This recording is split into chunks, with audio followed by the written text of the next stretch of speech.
she have seen it already because Yes. you've been also Étrange in the Festival Strange in Festival Paris. in Paris. Yeah.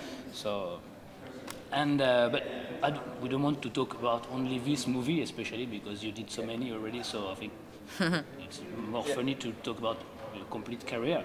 Yeah. So in fact, I saw that in your film career, you have for myself. So you will just stop me if I'm wrong, but you have two parts. You have some movie which looks like how can I say command movie. I don't know how you say, and some movie which seems to be more personal. Yeah. So Yeah, commerce. You mean like genre, like Alone in the Dark, Blood Rain, Exactly, Name of the King are more commercial genre Yeah. movies, and then I have more private or more, for me, personally interesting movies like Rampage, Darfur, Stoic, Postal, this kind of movies. so am I right or Yeah, yeah? totally, yeah. So in fact, which means that because I know that a lot of directors have to do this. In fact, you have to please a bit the producer sometimes, and in exchange, they can give you a green light for some of your more personal projects. Is it right? Or? Yeah, it's like you build relationships with the more commercial movies, where you get some better like distribution and more money back, and then you basically try to convince the people also to put some money in movies you really want to do, and like the Darfur movie about Sudan and so on. And sometimes it works. A lot of times, then the other movies have smaller budgets. Like the Rampage movie has like 5 million budget. Yeah. So, and do you think are you satisfied by that? Can you do approximately all the projects you want to do in that way, or is it No, still hard? No, it's not easy, and it got tougher and tougher. That I did now Blood Rain 3 right now, Blood Rain the Third Reich. It was the only movie we could do basically financially, and the next one, if we do In the Name of the King 2. It's maybe the only movie we were able to get any financing for. So it's not easy. But I'm happy that I was able the last few years to get fast stuff done what I really wanted to do.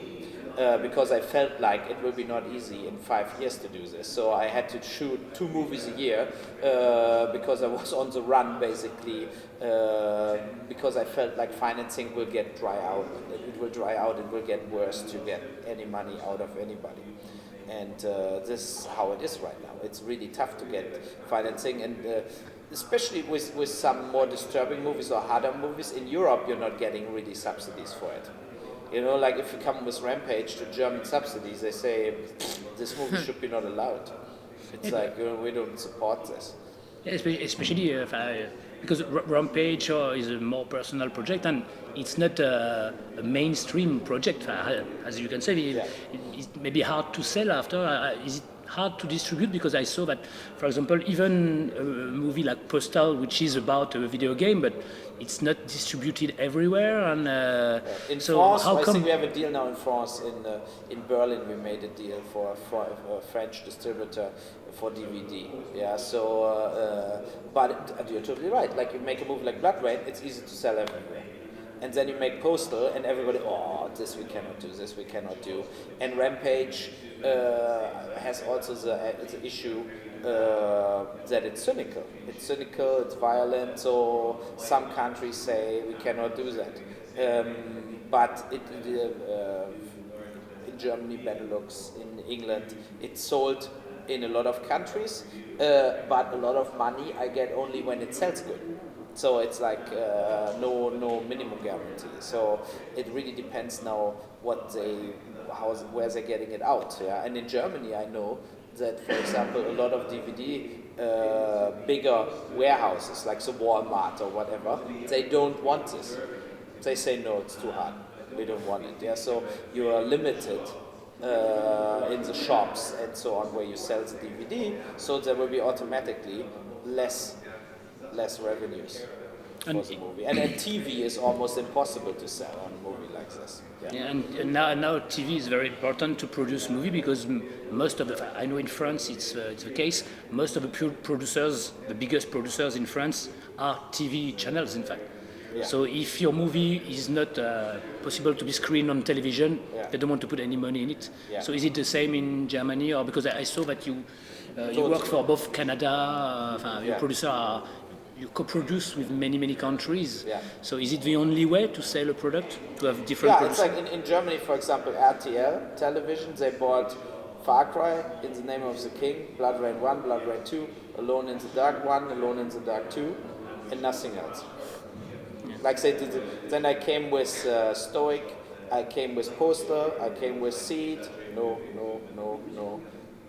It's nothing for our audience. So it's kind of, you have to do stupid movies to make TV sales. Yeah, in France the same, like TNT, NRG, or whatever, they bought King, Far Cry, Blood Rain, and everything else. Like no, thank you. Like we don't want Poster. We don't want, so you get penaltied for making more interesting movies. And it's kind of strange, you know. I hope with video on demand and download to own, and so there the movies are, like Postal is on Apple and so on. They are not so picky, they show also harder stuff, but you don't make so much money with video on demand and so on. It's like $10,000 per country. But TV, you get 100,000 or 150,000 per year. It's like it's a massive revenue. What is not there. And when one of your more personal movie is out on DVD, I mean, are the sales good or not? Finally, at the end. Mix. It's mixed up. It's also sometimes it's strange. Sometimes it's a cover. You know, like if you have like in England, you have great artwork, and then it sells. And then you have bad artwork in Benelux, and it doesn't sell. And we had like, I just got an email today from America where Stoic came out, and people went to Blockbuster, went to Rogers Video, bigger video stores, and it was with 10 copies everywhere. What is massive. And Far Cry was only there with 5 copies. But the biggest video game I ever made a movie out, 5 copies, and then I make a movie in a jail, and they had 10 copies. So sometimes it's totally strange. You think like, why is that now better or bigger there? And then in Postal was like 1 copy, and Seed 1 copy in the video stores in America. So, and you don't know why. Well, what is that? I don't There is no logic. I don't know. It's totally strange. And I had also situations where a guy said, like Postal in the beginning, we had a few screenings, and then TV in America, Spike TV and Comedy Central, they show also South Park. They loved it, and they said, "Here, we buy it. We want to buy it." Until today, it's no signed contract, no deal. Because then other people in the channel saw it, and they said, "Oh, but this is not like South Park, because South Park has animation." But it's the same dirty humor like South Park, but now with real actors, you see the people, yeah? No, we don't want it. It's too hard. I think it's because maybe it's an American problem, but it's a general problem too, but I think they think audience is more stupid than it is really. Yeah. They really think people can't separate reality with real actors. They think, oh, it's more real. No, Postal is obviously not realistic at all and crazy. So, but I think producers are afraid. I think they try to think instead of the audience, which is not really good. In fact. Yeah, it makes it. It makes me also as an audience sad, because you see always the same stuff in TV, and you have this kind of streamlined projects, and all the edgy movies you see maybe on DVD are not airing in TV ever. And you think like, this is crazy, like great movies, nobody shows it in TV. And I think the best movies in the last few years are actually more, they came more out only on DVD. Where you think like, I think I saw on DVD at least 10 direct DVD titles that were better as The Hurt Locker last year. Where I would say, it's so stupid. But the thing is like, who gets the Oscar or something? Who gets in the Oscar run?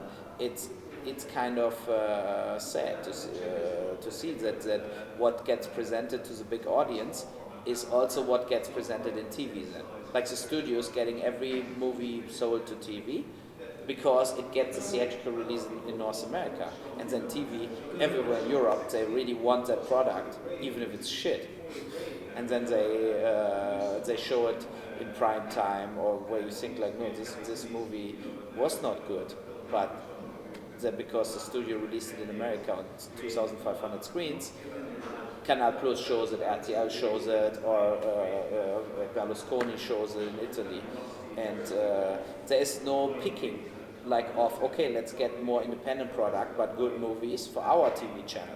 They don't do that. And the strange thing is that, for example, for a movie like Rampage, it's not based from a video game, but when you watched it, it's I think it's very close to some video games, like you know the shoot 'em up games, you know, where you shoot people all the time, you know, but a bit like, you know, you've done the House of the Dead, but in fact the video games House of the Dead, you just have guns and you shoot people. So in fact, on House of the Dead, I did that on purpose to get in the shooter perspective.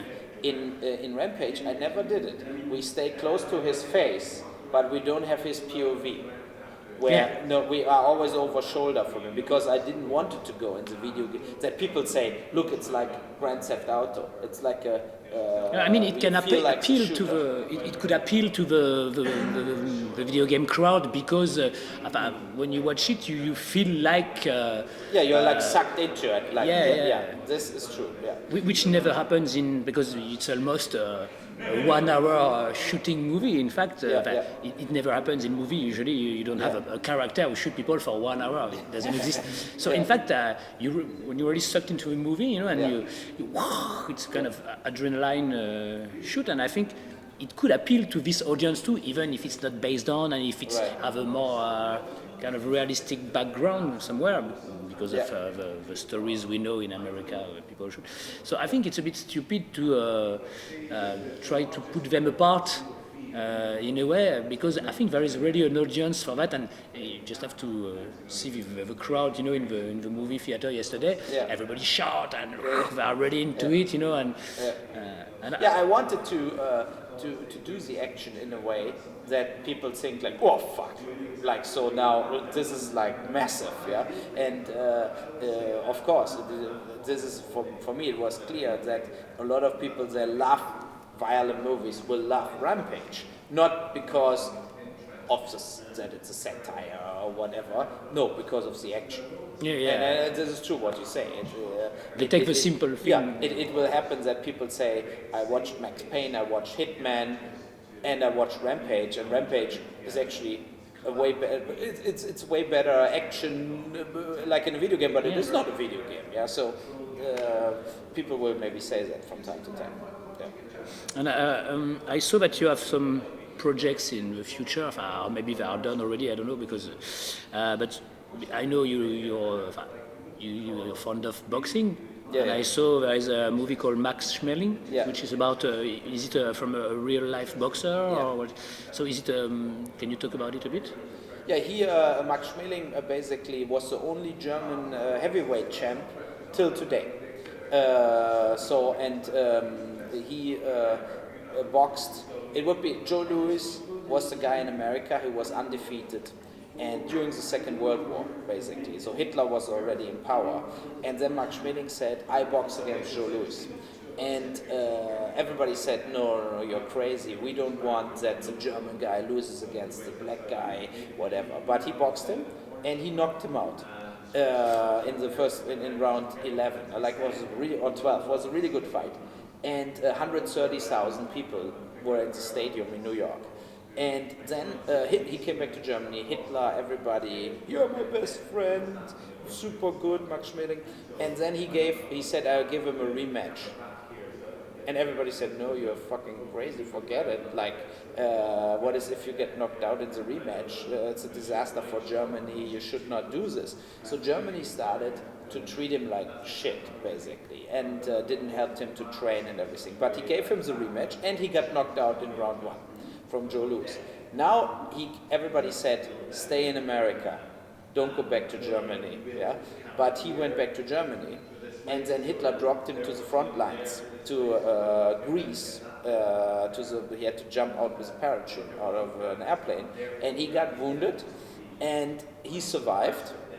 And then they gave him a British prisoner, and they told him, you have to bring the British prisoner through the enemy lines to a German camp, they hope finally we get rid of him. Yeah, but also he survived this also, and then everybody like, oh fuck, how we get rid of him? So he survived the whole war, and after the war he got no working permission because the British army said, look, you were a friend of Hitler. Yeah, so there were tons of photos with you, Hitler, and everybody. So he didn't get a working permission, and then he started boxing again, and made it to German champ again, and did a European championship fight.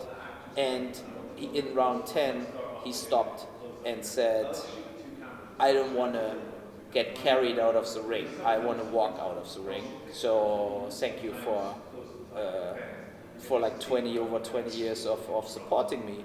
And he got like standing ovations. It was the last fight in Berlin for like 25,000 people. And then this is our movie basically. This is the story of the movie. And then he got the Coca-Cola license. It was unbelievable. Like a guy from the New York Box Commission, because he had nothing anymore, used him to say, look, we have that new lemonade named Coca-Cola. You can work for us. Yeah, and then he made tons of money with Coca-Cola and started supporting a lot of boxers, Joe Louis, other boxers, and all his money went in the foundation because he never had kids. And he died 2005, was almost 100 years old. And I think it's a great story. It's amazing destiny. Yeah, and it's too bad that he could not see us doing the movie. And a guy who knows him, Henry Maske, an actual boxer, who looked like him, talks like him, and know him personally, played him. And so we did real boxing in the ring with real boxers, basically, because our lead actor is a boxer, so we could do great boxing scenes. And in September the movie comes out in Germany in the theaters, and we had Buck Film interested to release it in France, but we don't have a contract now. The guy was like, oh, I take it, I want it, blah, blah, blah, blah, but then we wait still for the contract. So I hope we get a good deal. I think it's a war movie, but it's a big melodrama also, and it's a boxing movie. So did you have a bit of support because it's a kind of historical drama, so you have more support for this one than some other movie? Yeah, in Germany, because of this? yes. Senator Film will release it in September, a little big, like 200 prints, like bigger release. And we got Berlin subsidies and Frankfurt subsidies for the movie, like 850,000 euro, where we shot the movie. It was the first movie where I got subsidies in Germany for. And so it's more support and a lot of press for the movie so far. But everybody is like, oh, Uwe Boll, he's a horror guy, how can he make a movie like this? So I get a lot of negative feedback in Germany about it. And the German actors in it were in the beginning very skeptical that I'm the right director. As they said, like, we don't know, you should have another director doing it, you should only produce it. And I said, but look, I boxed 15 years. If somebody knows about boxing, then me. Yeah, so and then when we shot it, it was all good. So everybody was happy on set. Yeah. How does, because you're a German filmmaker, but in another way, you don't work especially in Germany, in fact. So how does people see, people and critics and things like that, how do they see you in Germany? The very negative. Yeah? Yeah, totally. Because of that? Yeah, because of the movies I did. You know, like House of the Dead, Alone in the Dark, got bad reviews, and Blood Rain, In the Name of the King. In the Name of the King got the best reviews from the thing, because it was a major release with 20th Century Fox. So it's kind of interesting to see, you know, like you have like Concord film released Alone in the Dark, and then they bash you to the ground, and then you have 20th Century Fox releasing King, and everybody, oh, it was not bad, it was not bad. Yeah, so it's like kind of absurd ass kissing because of the majors. You know, a lot of reviewers are a little hanging on the majors, think they get treated better if they write better, and so on. Yeah, so. But I think it's typical of the way it works. Yeah. You know, now more and more, even the magazines and things like that are kind of friends with major producing companies, and you can't talk bad about a movie because we give you money, we give you free tickets to see the movie, so you can't do a bad review. If you do a bad review, now we don't work with you anymore. So I think now that's the problem. You know, I think now critics are less and less honest and fair with movies. You know, they are a bit forced to like something or to say good things even if they don't like it, because it's a major company and you can just shoot all the small companies who don't give a shit. So we can be honest with them, we don't give a shit. But I think this is a big problem, and nowadays, you know, because you can destroy someone like that, a director, for no reason, just because he's not on the good side, which is the money side, in fact. So I think that's a bit sad, you know. And it's also like I totally agree. I think there are some people that get in a way, like I got so much negative critics and bashed to the ground, so I felt a long time like this is just over the top, it's just stupid. And then you see other people, they're totally getting protected by the distributors, and you say, you know, whatever, you know, like Tom Tykwer is a good director, and I know him since he made his first movie, but The International was not a great movie, you know, or The Parfum was not a good movie. And then but because they like him, because they support him, they write way more positive about their movies as they maybe really feel about it. You know, if I would shot The Parfum, I would get bashed to the ground, like what a piece of shit from Boll, bullshit movie, whatever. I would get trashed, right? So, but because it was from him, they all say, oh, it was not so bad, Dustin Hoffman was not bad, you know. But this is kind of, in a way, two-faced. You seem to take it not really seriously, no? You seem to take it with a bit of humor, as you did a few things like the fights with the critics and things like that. I think, is it your way to react to that kind of stupid criticism when it's not really fair, no? To react with humor? Look, you cannot be, otherwise you get totally depressed and desperate. So it's like you have to swallow it in a way, and you have to turn it into some more ironical thing. And it's also easier to take it if you have a really, I think, for example, Postal, I was totally behind it, and even if everybody would say it's crap, I would still love it, and I would say, no, this was not crap, this is great. So then it's easier, as you have a movie like Blood Rain or Alone in the Dark, where you know they are not great, you know, then you feel like, fuck, I would love to make that movies better, and on various reasons I couldn't do it, and now I get bashed to the ground. Then you feel only it goes a little too far, maybe. Yeah, it's like, you know, if you have Alone in the Dark and you compare it to Elektra, Catwoman, Daredevil, I can show you hundreds of movies. They are worse as Alone in the Dark, but they got better reviews. They got bad reviews, but better as Alone in the Dark. And then you feel like this is not fair. But you know also, it's no problem to trash Alone in the Dark in the ground. If I would be a reviewer, I would maybe trash it also in the ground. So this is then a little tougher, the situation. But if you have a movie like whatever, Rampage, or a Postal, or Stoic, or whatever, if people trash it to the ground, and it will happen at one point, I personally feel I can take it with humor, because I know it's not true. I think these are good movies, and I'm not like getting then totally offended by it. I think, okay, this guy just didn't get it, or whatever, or he has a totally different taste, it's okay, but it's a movie I can be supportive, or I can stand behind that movie and say, if somebody writes like this was totally crap, I don't know what happened to this guy, but he didn't maybe saw the same movie I made, I don't know. So yeah. I think it's also a bit. It's more a shame to do a bad movie when you have 10 or 100 times the budget, because Alone in the Dark is not a big budget anyway. Yeah. But Electra or all these movies, they cost Yeah. easily 10 times more than the one you did. Yeah. So, and they have 10 script writer, and they still do shit, even with 10 people writing it, rewriting it. And so I think, how can you spend so much time on a movie, and at the end it's still very simple.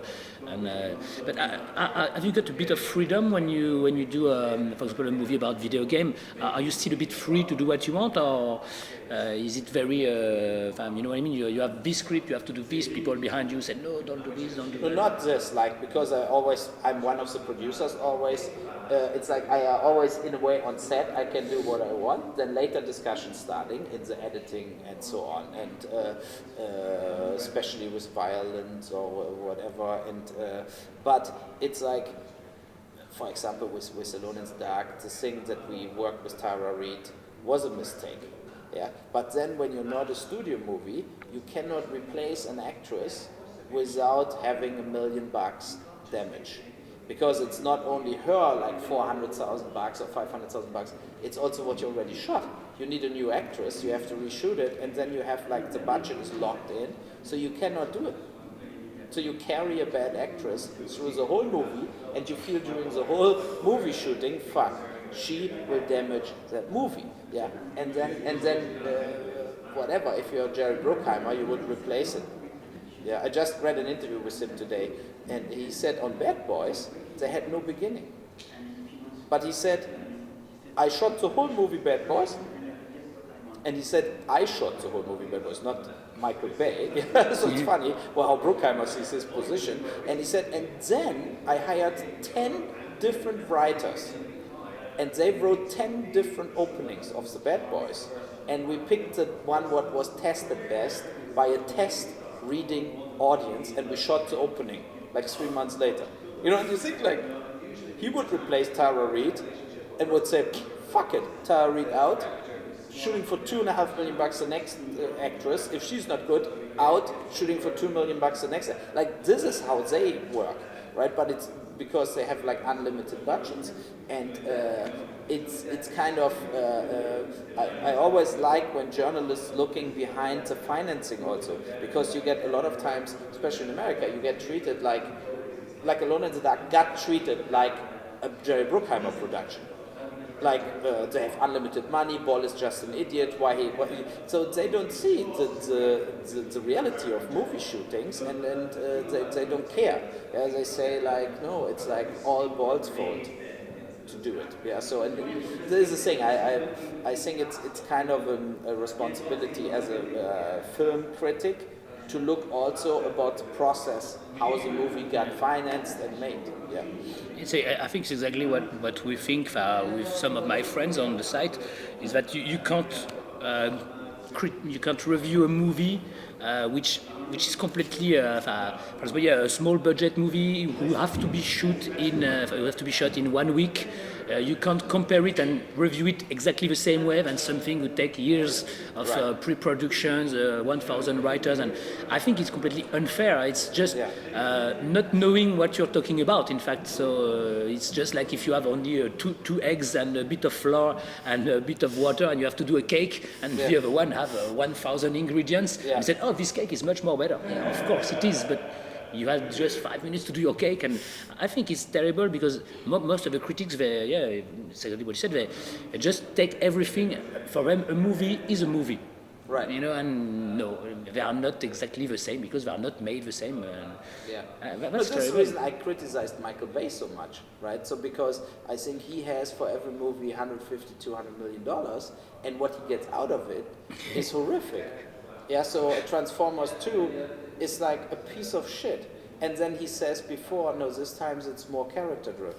And then you actually watch it and you think this is worse than the first one. Yeah. So, but this is disillusional and absurd. And they have all the tools. They have everything what they want. They can reshoot for 2 months, And then I just saw it in Vancouver, the A-Team.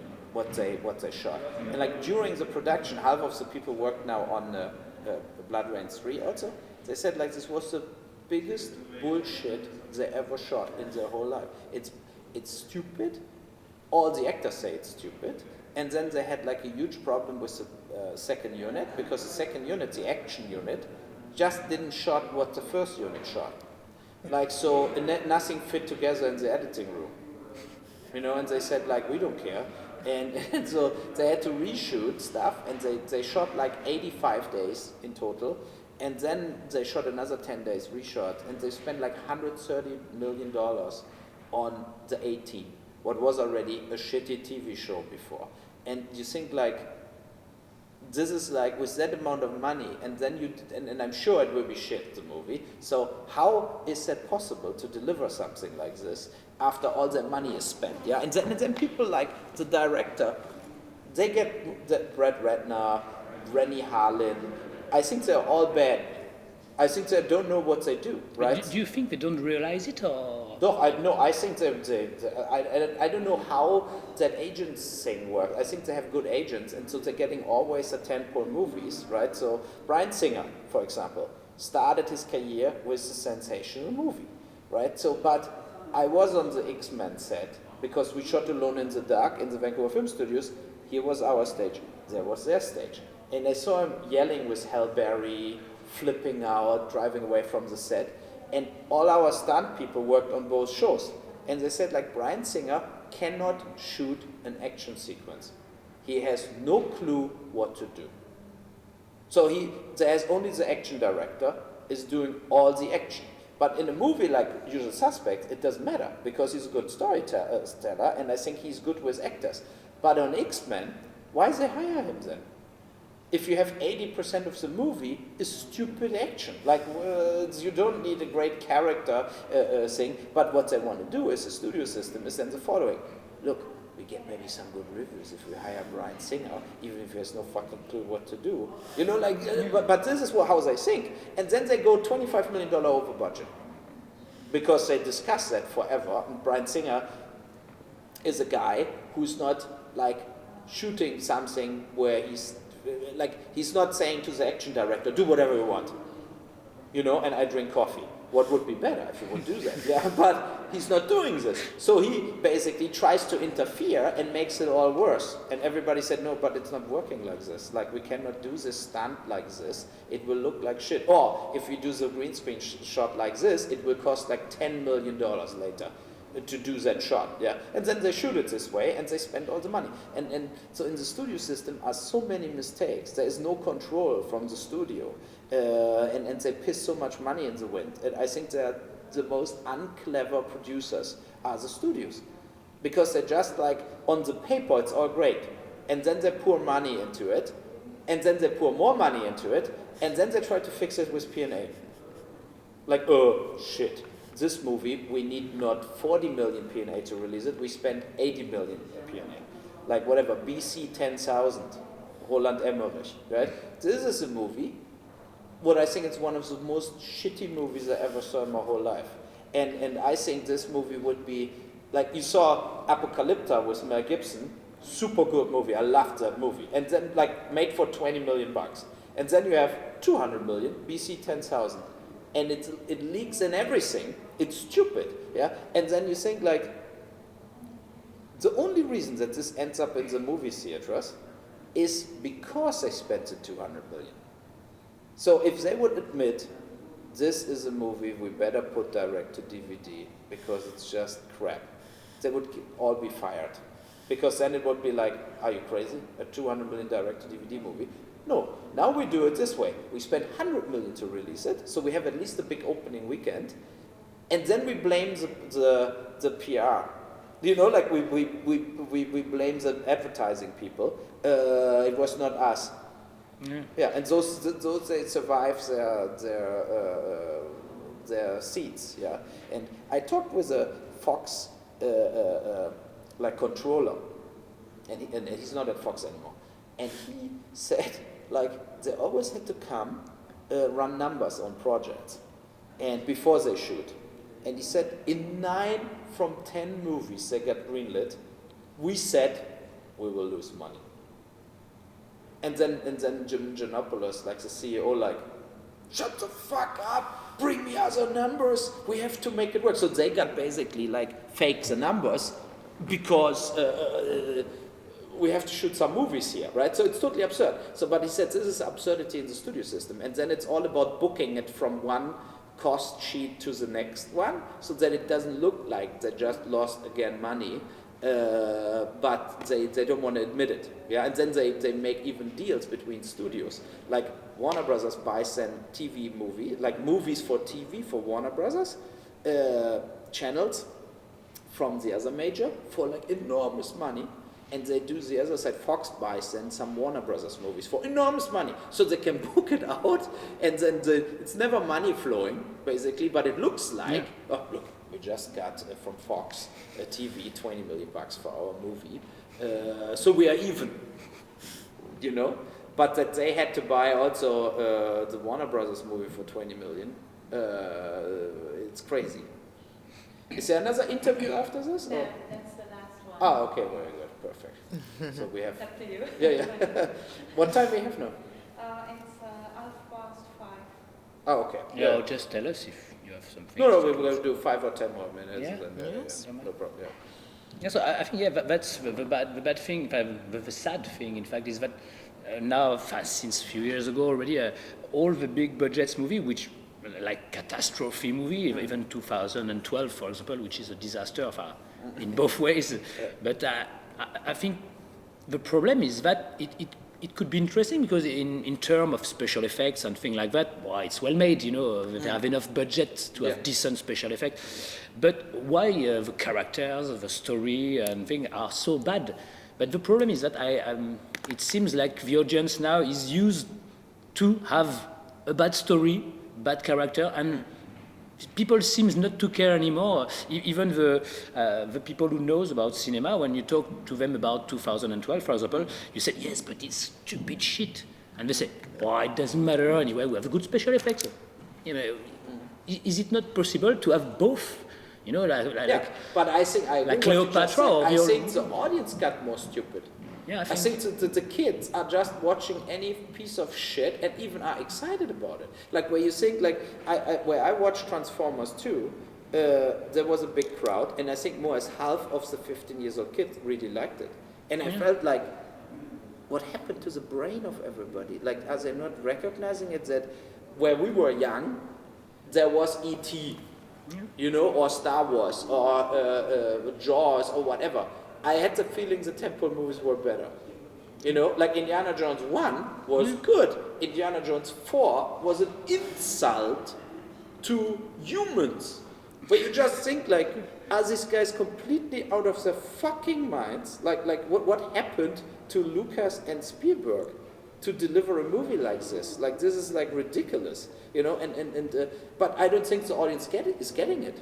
And Indiana Jones 4 made more box office as all the other Indiana Jones movies. And so it's all about that marketing together with a great trailer, and together we said, you have to watch it. Yeah. And then it's like the people don't get it if the story is bad and the characters are not believable and it's just so over the top, absurd.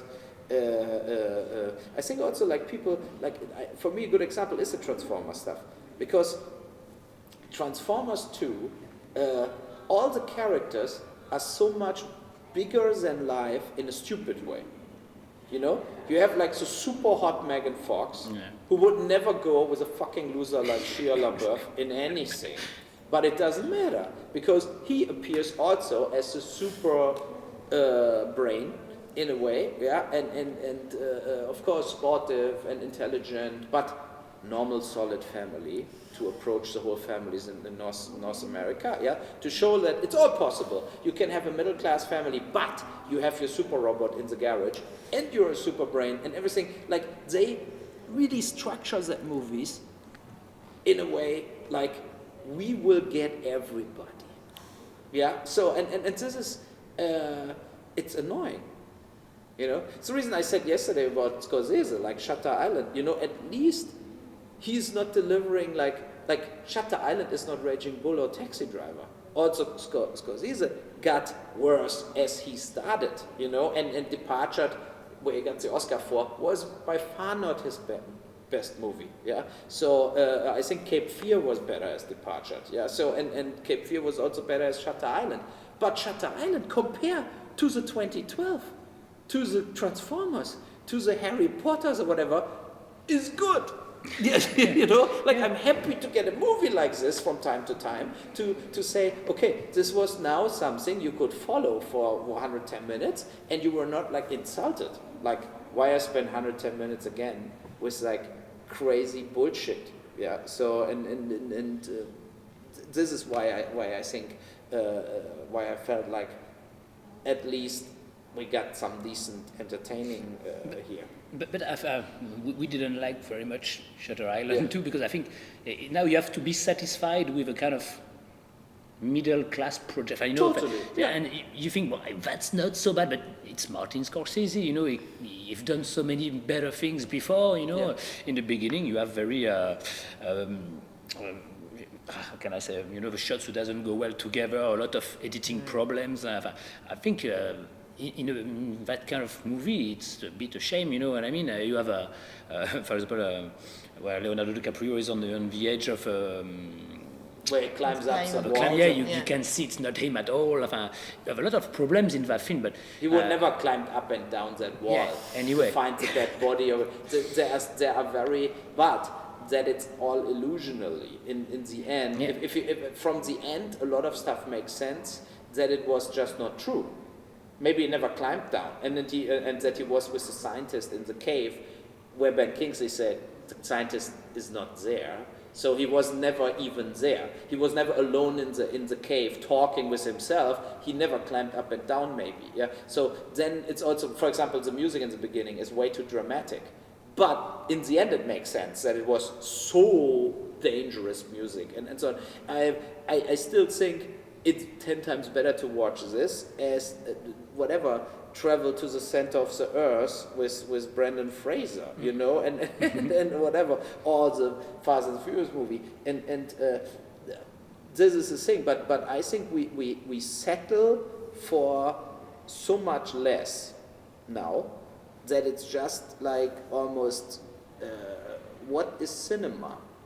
I just don't know. Like, it's frightening for the future, I think. Totally, because we settle for, you come in with the 3D $200 million movies. Like Avatar was, look, Avatar, when I watched Avatar, I felt this could be the best thing for the film industry ever, because now you cannot make that crappy 2012 and this kind of movies anymore without going into the garbage can. Because if you don't step up against this, you're just a failure. But it could be also the worst for the film industry ever, because now they do 25 Avatar kind of sized movies every year, and nothing else makes box office. And right now, even if the Clash of the Titans crap, what they made in 3D later, because I can really imagine they were sitting there watching Avatar and had like Harry Potter, Clash of the Titans, and they all felt, we are dead. If we release Clash of the Titans in 2D, 10 million box office. Yeah, this is the whole reason they spent another 25 million to make it 3D quick, and with the Harry Potter, and so they do that, and with tons of other movies coming up. Yeah, so I felt like, okay, let's say the studio is concentrating on 25 movies a year, but they are massive.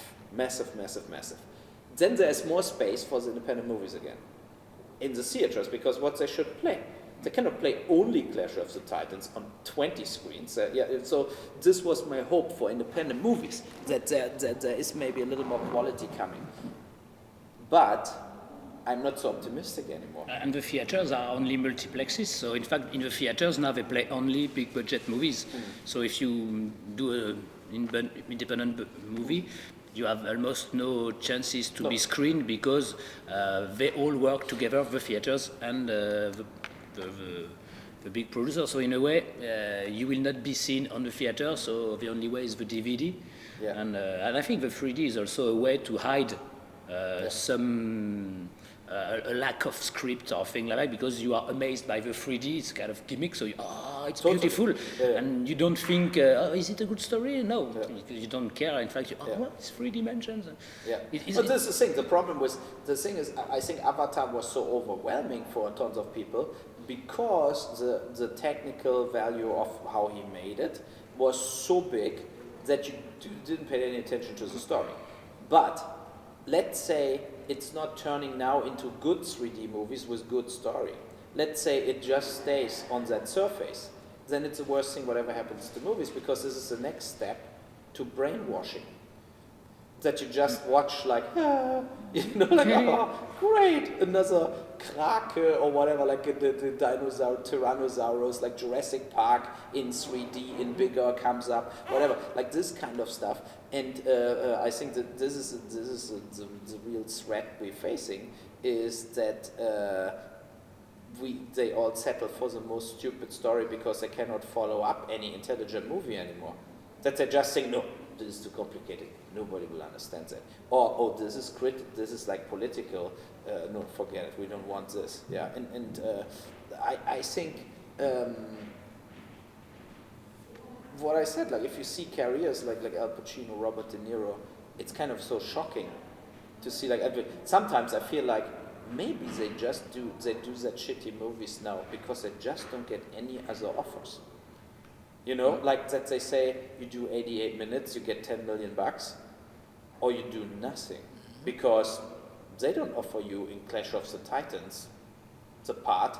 They use Jeremy Irons or John Malkovich or whatever, like or Liam Neeson or whatever. Like they just don't offer great parts to these people anymore.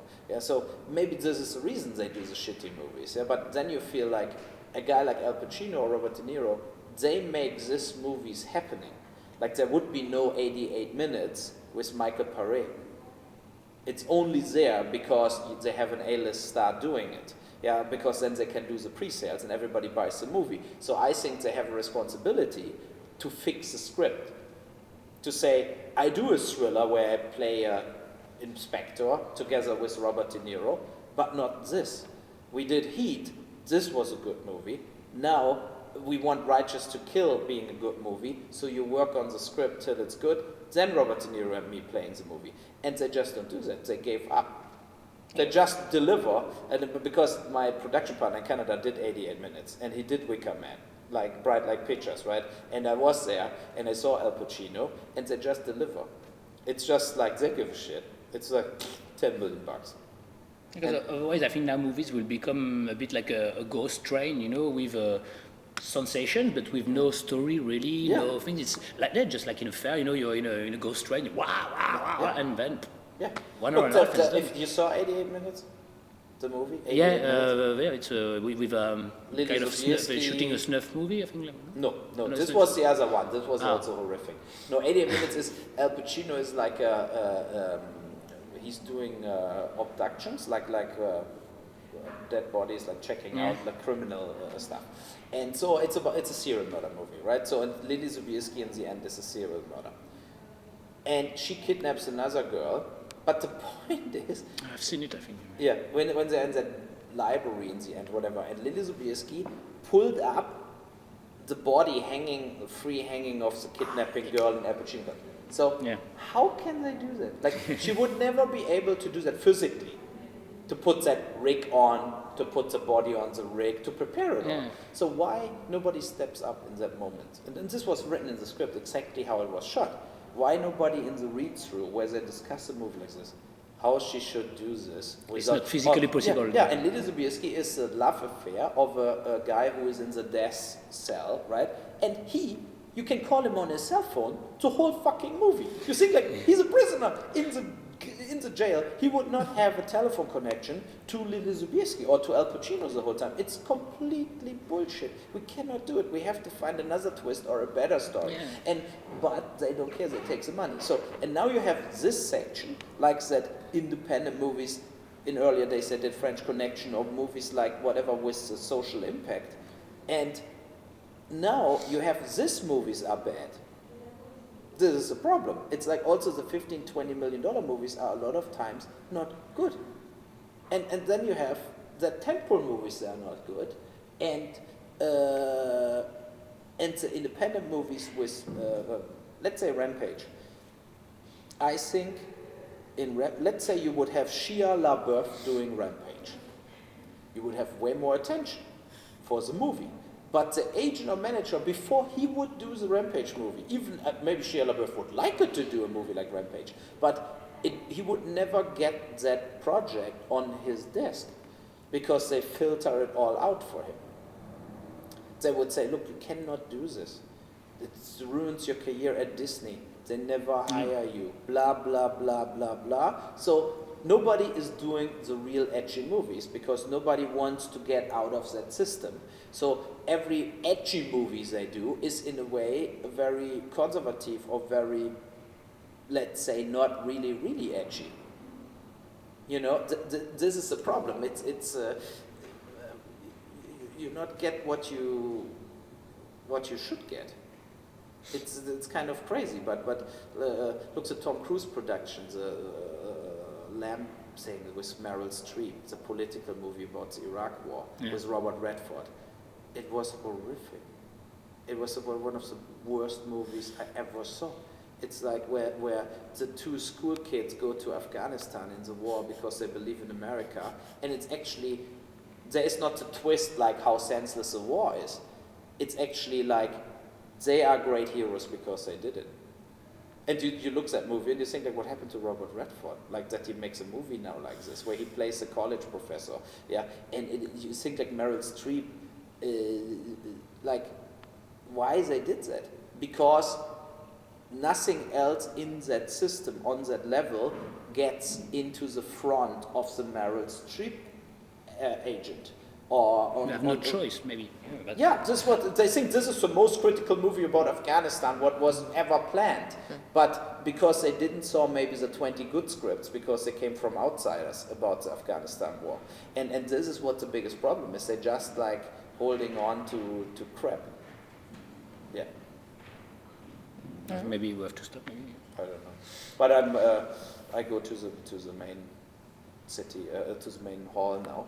No, but look, it's we can talk forever. Yeah, no, but I think it's important to use festivals in a way. I think the festivals are the last hope for independent filmmakers to get attention and to get movies out there in front of a crowd, and then because then they will be on DVD, where